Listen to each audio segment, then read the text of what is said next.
नमस्कार, स्वागत है आपका आर्यावर्त न्यूज के खास खबर में। आज की खास खबर में हम जानेंगे सोमालिया के पास हाईजैक जहाज एमवी लीला नॉर्फोक से क्रू को बचाने के बाद अब लुटेरों की तलाश में नौसेना खोज में ड्रोन से लेकर युद्धपोत तक शामिल। ज्ञानवापी सर्वे रिपोर्ट 4 सप्ताह तक सार्वजनिक नहीं होगी, अदालत ने एएसआई का आवेदन किया स्वीकार। पुरानी पेंशन ओपीएस के लिए गठित national joint council of action की इस माह तय होगी हड़ताल की तारीख। 8 जनवरी से रिले हंगर स्ट्राइक की तैयारी। मॉडल दिव्या पाहुजा की 7 वर्ष में खत्म हुई कहानी, गैंगस्टर से दोस्ती कर जाना चाहती थी बॉलीवुड। भोपाल में बालिका गृह में रह रही 26 लड़कियां लापता, अवैध तरीके से चलाया जा रहा था बालिका गृह। अब खबरें विस्तार से। सोमालिया के पास हाईजैक जहाज एमवी लीला नॉर्फोक से क्रू को बचाने के बाद अब लुटेरों की तलाश में नौसेना खोज में ड्रोन से लेकर युद्धपोत तक शामिल। भारतीय नौसेना की सूझबूझ और बहादुरी की हर तरफ तारीफ हो रही है।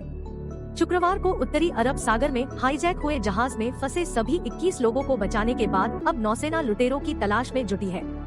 इसके लिए वह संदिग्ध जहाजों की जाँच कर रही है। आपको बता दें कि नौसेना के मार्कोस कमांडो ने बताया था कि उन्हें सूचना मिली थी कि जहाज पर हथियार से लैस 5 से 6 लोग सवार हैं, जिनके बारे में कुछ जानकारी नहीं है। इस पर जहाज की तलाश कर आईएनएस चेन्नई ने शुक्रवार को दोपहर बाद करीब 3:15 बजे अरब सागर में सोमालिया के तट के पास अगवापोत को घेर लिया था। वहीं जवानों ने जहाज को चारों ओर से घेर समुद्री लुटेरों को जहाज को छोड़ने की चेतावनी दी।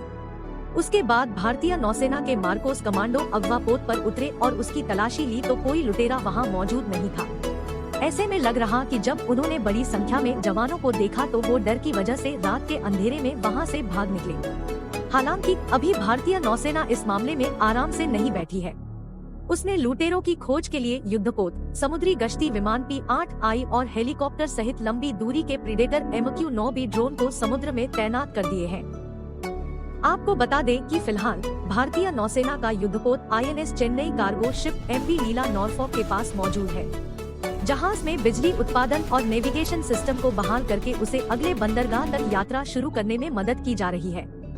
अब खबर ज्ञानवापी सर्वे रिपोर्ट की। आपको बता दें कि ज्ञानवापी सर्वे रिपोर्ट 4 सप्ताह तक सार्वजनिक नहीं होगी, अदालत ने एएसआई का आवेदन कर लिया है स्वीकार। आपको बता दें कि ज्ञानवापी परिसर से संबंधित एएसआई की सीलबंद सर्वे रिपोर्ट के सार्वजनिक करने के मामले में शनिवार को जिला अदालत से आदेश आ गया है। वाराणसी जिला जज डॉक्टर अजय कृष्ण विश्वेश की अदालत ने एएसआई का आवेदन स्वीकार कर लिया है, जिसमें टीम ने 4 सप्ताह तक रिपोर्ट सार्वजनिक न करने की अपील की थी।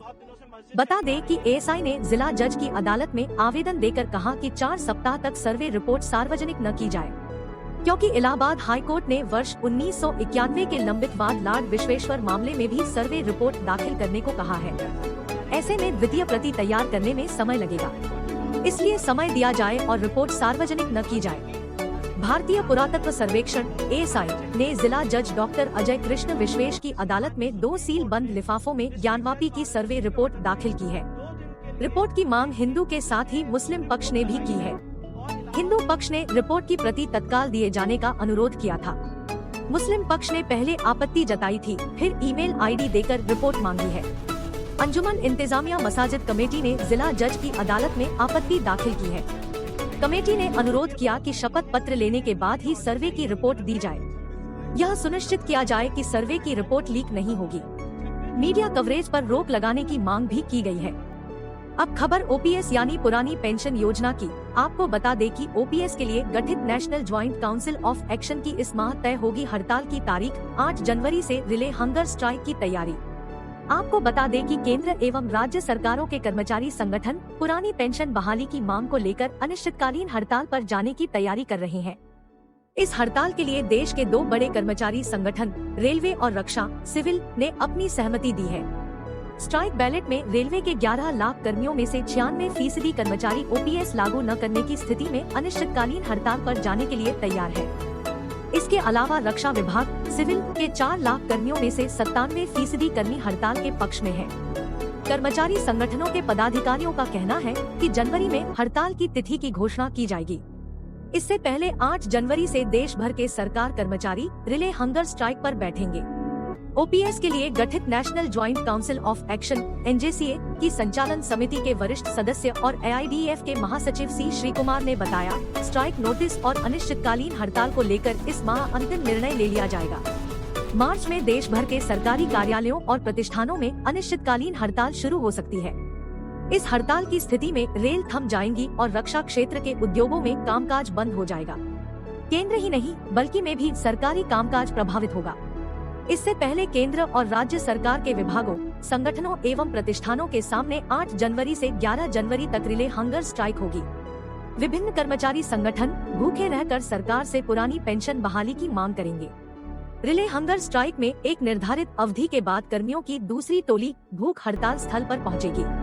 Confederation of central government employees and workers के महासचिव एस.बी. यादव ने कहा, पुरानी पेंशन योजना को दोबारा से लागू करने वाली राज्य सरकारों और केंद्र के बीच विवाद है। जिन गैर भाजपा शासित राज्यों ने अपने कर्मियों को पुरानी पेंशन के दायरे में लाने की घोषणा की थी, उन्हें केंद्र सरकार ने एनपीएस में जमा कर्मियों का पैसा वापस देने से मना कर दिया था। केंद्र सरकार की तरफ से यह बात साफ कर दी गई थी कि यह पैसा pension fund and regulatory authority (PFRDA) के पास जमा है। नई पेंशन योजना एनपीएस के अंतर्गत केंद्रीय मद में जमा यह पैसा राज्यों को नहीं दिया जा सकता। वह पैसा केवल उन कर्मचारियों के पास जाएगा जो इसका योगदान कर रहे हैं। Confederation of central government employees and workers बड़े स्तर पर रिले हंगर स्ट्राइक में हिस्सा लेगा। अब खबर गुरुग्राम की मॉडल दिव्या पाहुजा की। आपको बता दें कि मॉडल दिव्या पाहुजा की 7 वर्ष में कहानी खत्म हो गई। वह गैंगस्टर से दोस्ती करके बॉलीवुड जाना चाहती थी। गुरुग्राम साइबर सिटी के एक साधारण परिवार की दिव्या पाहुजा 2 गैंगस्टरों के बीच फंसकर 7 साल में ही न केवल चर्चा में आ गई, बल्कि इन्हीं 7 वर्षों के दौरान उनकी कहानी का अंत भी हो गया। 7 साल पहले गैंगस्टर संदीप गाडोली के एनकाउंटर के बाद चर्चा में आई दिव्या की कहानी का अंत अब एक होटल मालिक की दोस्ती से हो गया। आपको बता दें कि कमिश्नरेट की पुलिस ने 3 दर्जन से अधिक मामलों के आरोपी गैंगस्टर संदीप गाडोली का मुंबई में एनकाउंटर किया था। मुंबई पुलिस ने इस एनकाउंटर को फर्जी करार देते हुए गुरुग्राम पुलिस के खिलाफ हत्या का मामला दर्ज किया था। इसमें दिव्या और उसकी मां को भी आईपीसी की धारा 120B के तहत मुलजिम बनाया गया था। एनकाउंटर के आरोपी पुलिस कर्मियों के साथ ही मुंबई पुलिस ने दिव्या और उसकी मां को भी जेल भेज दिया था। यहीं से दिव्या चर्चा में आई। उस समय उसकी उम्र भी मात्र 20 बरस ही थी। गैंगस्टर संदीप के विरोधी दूसरे गैंगस्टर बिंदर गुर्जर से दोस्ती का उस पर आरोप लगा। दोनों एक साथ संदीप की हत्या के मामले में मुंबई जेल में बंद रहे। बीते साल ही 25 जुलाई को दिव्या जमानत पर बाहर आई थी। गुरुग्राम आने पर उनसे बिंदर गुर्जर के साथ होटल संचालक अभिजीत से दोस्ती कर ली थी। पुलिस की माने तो दिव्या बीते 3 माह से अभिजीत के साथ रिलेशनशिप में थी। होटल मालिक से उसकी यही दोस्ती मौत का कारण बन गई। दिव्या पाहुजा को मॉडलिंग का शौक था। वह मॉडलिंग करती भी थी। गैंगस्टर से दोस्ती के बाद उसे लगता था कि आसानी से बॉलीवुड का सफर तय कर लेगी।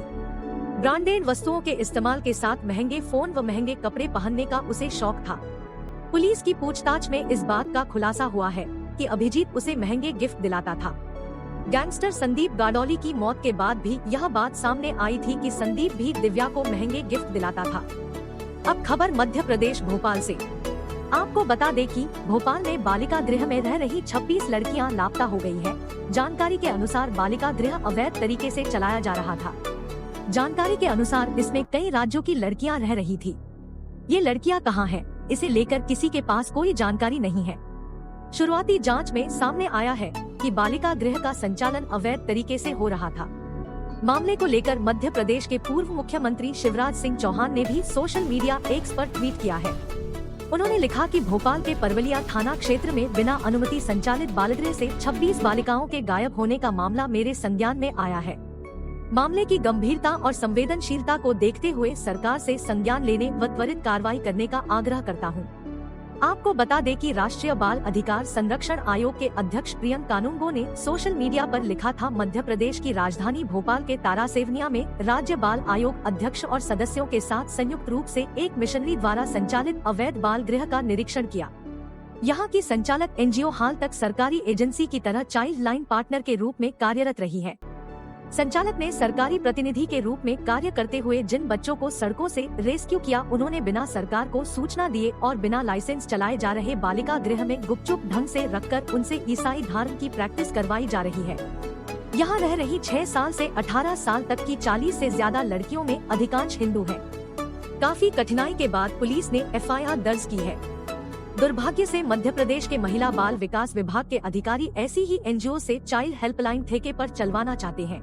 इस खबर में आज इतना ही। इसी प्रकार की ताज़ा खबरें जानने के लिए हमारे चैनल को लाइक और सब्सक्राइब करना न भूले। धन्यवाद।